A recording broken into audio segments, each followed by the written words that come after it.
Hi అండి, నమస్తే. Welcome to my channel. ఈరోజు మన వీడియో వచ్చేసి సాప పాడైపోకుండా ఈనలు ఈ విధంగా రాకుండా ఉండాలంటే ఏం చెయ్యాలో, సాప నీట్గా పెట్టుకోవాలంటే ఈ వీడియోలో నేను చెప్పిన విధంగా చేస్తే మీ సాప 10 సంవత్సరాలైనా సరే చాలా నీట్గా పాడవకుండా బాగుంటుంది. సో చాప గురించి ఎందుకు చెప్తున్నాను అంటే, మన ఇంటికి ఎప్పుడైనా ఒక 10 మంది చుట్టాలు వచ్చినప్పుడు మనకు ఫస్ట్ గుర్తొచ్చేది చాపే కదండి. సో 10 మందికి 10 మంచాలు అయితే వేయలేరు కదా, మ్యాక్సిమం 2-3 మంచాలు అయితే ఇంట్లో ఉంటాయి.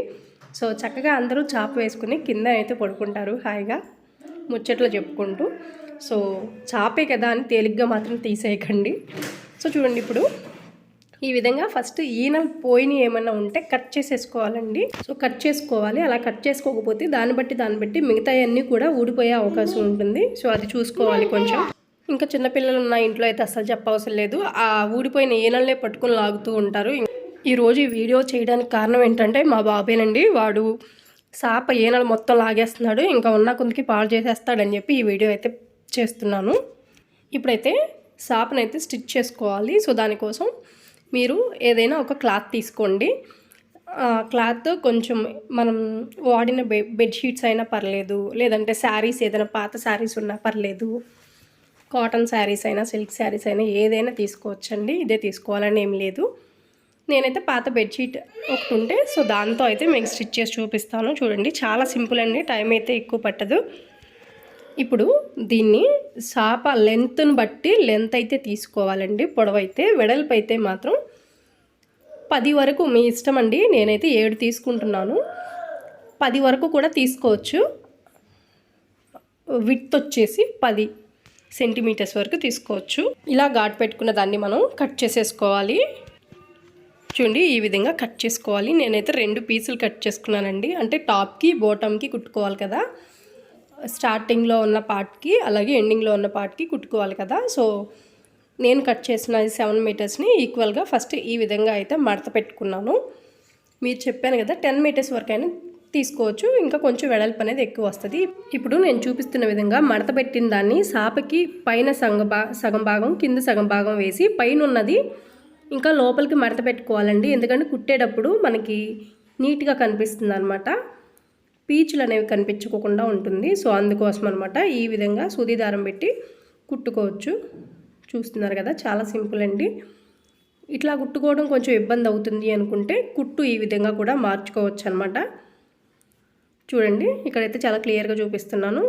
కాకపోతే ఇంకొకళ్ళు ఎవరైనా మనకి హెల్ప్ చేస్తే బాగుంటుందండి. ఒక్కళ్ళే చేసుకోవాలంటే ఇది అవ్వదు, టైం టేకింగ్ అవుతుందన్నమాట. ఇద్దరు ఉన్నారంటే జస్ట్ ఒక 10 to 15 మినిట్స్లో ఒక సైడ్ కుట్టేయటం అయిపోతుందండి. అదే ఒక్కరికైతే కనుక క్లాత్ని సెట్ చేసుకుని కుట్టాలంటే టైం పడుతుంది.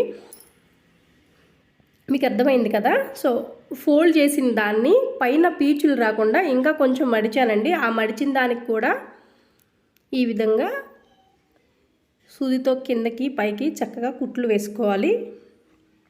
కొంచెం మరీ అంత దగ్గరగా వేయిపోయినా పర్లేదు, కొంచెం దూరంగా అయినా కూడా వేసుకోవచ్చు. ఇట్లా చేయటం వల్ల ఏంటంటే మనకి సాప అనేది, ఆ ఈనెలు అనేది ఊడిపోకుండా ఉంటుంది. ఆ ఈనెలు ఊడిపోకుండా ఉంటే మనకి ఎన్ని సంవత్సరాలైనా సరే సాప అనేది పాడవదండి. చివరి వరకు ఈ విధంగా కుట్టేసుకుని ముడైతే వేసేసుకోవాలి. సో నేను సాప పొడవు కంటే ఇంకా కొంచెం ఎక్కువ క్లాత్నే నేను తీసుకున్నాను. ఎక్కడైతే ఒక ముడి వేసుకొని మిగిలిన క్లాత్ని అయితే నేను కట్ చేసేస్తాను. ఇప్పుడు నేను చూపిస్తున్న విధంగా ఈ విధంగా 2-3 ముళ్ళు అయితే వేసేసుకోండి. ఇప్పుడు మిగిలిన క్లాత్ని అయితే ఈ విధంగా కట్ చేసుకుంటే సరిపోతుంది. చూసారు కదా, చాలా చక్కగా కుట్టడం అయితే కంప్లీట్ అయిపోయిందండి. ఇలా ఒకసారి చేసి చూడండి, సాప అస్సలు పాడవదండి. ఒక సైడ్ కంప్లీట్ అయిపోయిన తర్వాత ఇంకొక సైడ్ కూడా సేమ్ ఇందాక మనం ఎట్లా అయితే క్లాత్ని మడిచిపెట్టి ఆ మడిచిపెట్టిన దాన్ని సాపకు పెట్టి ఇంకొకసారి మడిచి చక్కగా క్లాత్ని సెట్ చేసుకోవాలండి. నేను చెప్పాను కదా, ఆ పీచులు అనేవి మనకి పైకి కనిపించకూడదు అనమాట. కట్ చేసిన దాని పీచులు అనేవి ఆ విధంగా మడిచిపెట్టి కుట్టుకోవాలి. ఫస్ట్ టైం కుట్టేటప్పుడు కొంచెం లేట్ అనిపించింది, కానీ సెకండ్ సైడ్ కుట్టేటప్పుడు మాత్రం చాలా ఈజీ అనిపించింది, ఫాస్ట్గా అయిపోయింది. కొంతమంది అనుకుంటారు ఇంత కష్టపడే బదులు సాప్ పాడైపోతే కొత్త సాప్ కొనుక్కోవచ్చుగా అంటారు. ఈ సాప్ ఎంతో తెలుసా అండి? 700 అండి. ఇది తుమ్మ సాప్ అనమాట. అయితే నార్మల్ ప్లాస్టిక్వి అయితే మనకి 200కి కూడా వస్తాయన్నమాట. ఈ తుమ్మ చేపలు అనేసరికి కొంచెం కాస్ట్గానే ఉంటాయి.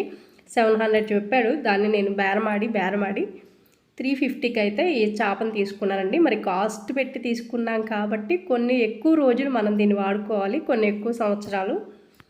సో దానికోసం అందులోనూ మా బాబు అయితే అస్సలు ఉంచడండి. సో దానికోసం ఈ విధంగా నేను సెక్యూర్ చేసుకున్నాను చేపని. ఈ విధంగా మీరు చేసి చూడండి. నిజంగా 10 సంవత్సరాలైనా సరే మీ చేప అస్సలు పాడైపోదండి. ఏదైనా సరే మన వాడకాన్ని బట్టే ఉంటుంది. ఎంత నీట్గా వాడుకుంటే ఏ వస్తువైనా అంత నీట్గా ఉంటుంది, అంత ఎక్కువ సంవత్సరాలు మన్నికగా ఉంటుంది. ఈ వీడియోలో అయితే మీకు చేపని ఎలా కుట్టుకోవాలో చాలా క్లియర్గా చూపించానని అనుకుంటున్నాను. మీరు కూడా మీ ఇంట్లో చేపలు పాడైపోయినప్పుడు ఈ విధంగా ఒకసారి కుట్టి చూడండి.